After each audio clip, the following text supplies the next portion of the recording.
how to be unshakable in your decision making. Hi everyone, Karen Danielle here today, and that's our topic because as a leader, I would say about 80 to 90% of your day is decision making. Is decisions that are on the fly, is decisions that are, kind of in the works. Decisions. How can you be making decisions actively and not get caught up in that mental anguish of weighing all these possibilities, right?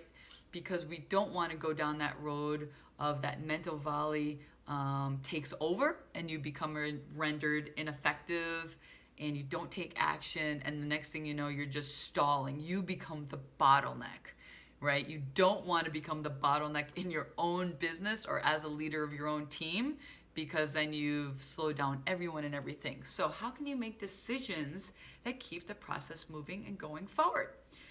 I love what I'm about to share with you, okay? Here's what you do. If you've been following my work at all, you know I am a huge advocate of Simon Sinek, and in knowing your why, right? And here's why it's so important, okay? Know your why. Why are you in business, or why is your company in business for what it's doing? What is its mission, its values, and its vision, okay? For instance, back in my corporate life, what I used to always tell my team, and what I myself would use when making decisions, I would literally use this framework I'm about to share with you, okay? I would give them these guidelines. Best for business, best for client, and I gotta say, real quick, those two, pretty much universal, okay? Everyone can grab those two. And then best for pet. We were in the pet care industry, so that's what that third one was. Pick your third thing, whatever that means for you, okay? And I would say to them, if I wasn't going to be around, or just to empower them, actually, is all it is. This is empowering your people. I would say if you're going to use your decision, your judgment, use these three things: best for business, best for pet, best for client. You will never go wrong. How great is that to know, right? You won't go wrong. I won't be mad at you if you make a decision based on those things. It's as close to a guarantee as you can get, right? Because I know if you took those three factors into consideration, you intentionally made a decision that was from the heart. It was from a place that supports our why, and it was a good decision. Now, don't get me wrong. It may not work out. It may ultimately, whatever happens, the way it pans out may be slightly different.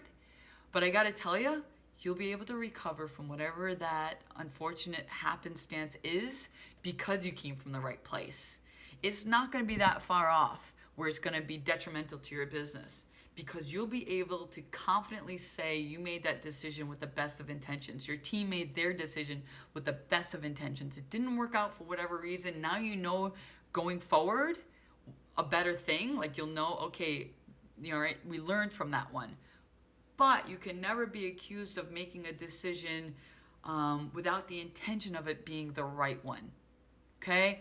If you guys have to end the video here, I gotta tell you, that is the best way to stack the deck in your favor all the time. It's clear, it's effective, and it's in harmony with what you're in business to do and what your company is in business to do.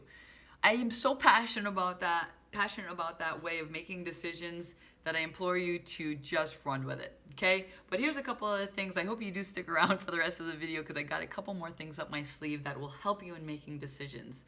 I mentioned about not being the bottleneck, right? That's why you're making so many decisions. That's what comes with the territory of a leader. So moving that along. Another thing that you can ask yourself in the moment, a lot of times you have to make decisions on the fly. You don't have the time to go weigh all the options. What's the worst that can happen?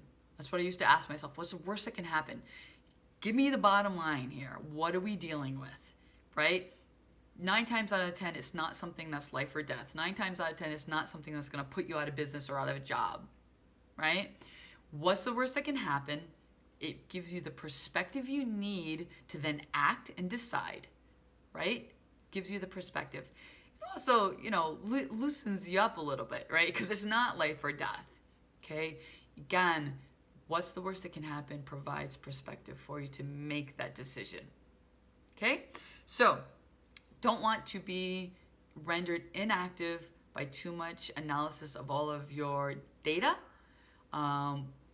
Great leaders, we're kind of also pride ourselves on being great chess players in a way, because you can kind of have all this information and you sift through it in your mental Rolodex super duper fast, and you can come out with the call that you need to make, right?